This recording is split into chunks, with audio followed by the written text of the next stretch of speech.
જી નમસ્કાર, હું રાજુભાઈ બોરખાતરિયા, પ્રદેશ સંગઠન મંત્રી આમ આદમી પાર્ટી. એક મહત્વની વાત કરવી છે કે પોતાના પરસેવાથી ઉગાડેલો પાક જ્યારે ખેડૂત પેદા કરે છે ત્યારે પોતાની મહેનતથી જે કંઈ પણ કાયમી માટે ખેતીમાં તે પોતે મથતો રહે છે. આવી પરિસ્થિતિમાં આજે સરકાર અદાણી અંબાણીના જે દલાલ બનીને જે કામ કરી રહી છે અને સરકાર ખેડૂતોના ઉભા પાકને નુકસાન અને ખેડૂતોની પોતાની હકની જમીન છે, પોતાની માલિકીની જમીન છે, પોતાના બાપ દાદાની માલિકીની જમીન છે, જે પોતાની એમ કહેવાય કે મરણ મૂડી છે, એની ઉપર ખુલ્લે આમ દમનગીરી કરી, પોલીસને ભાડે રાખી, પોલીસને ઉપર જે ખેડૂતો છે ખેડૂતો ઉપર દમન કરાવી રહ્યા છે.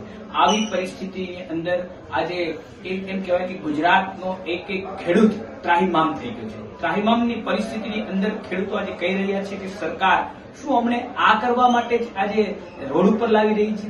અને આ પરિસ્થિતિની અંદર જયારે 15 જૂનના રોજ એક ખેડૂતની મહારેલી જયારે ગાંધીનગર તરફ કૂચ કરી રહી છે ત્યારે આમ આદમી પાર્ટીના તમામ નેતાઓ, શ્રેષ્ઠ નેતૃત્વ અને તમામ આમ આદમી પાર્ટીના લોકો એમની સાથે છે. અમે બધા એમને સમર્થન કરીએ છીએ અને ખેડૂતોના હકની લડાઈ માટે કે જે આજે કોઈ પણ જાતનું ભાડું નહીં, કોઈ પણ જાતનું વળતર નહીં અને તાનાશાહી કરી અને અદાણીના ઈશારે અને એના માટે જે કામ સરકાર કરી છે નિંદનીય વાત છે. અને જે 15 તારીખની રેલી છે એને આમ આદમી પાર્ટી પોતે સમર્થન આપે છે. અસ્તુ જય હિન્દ.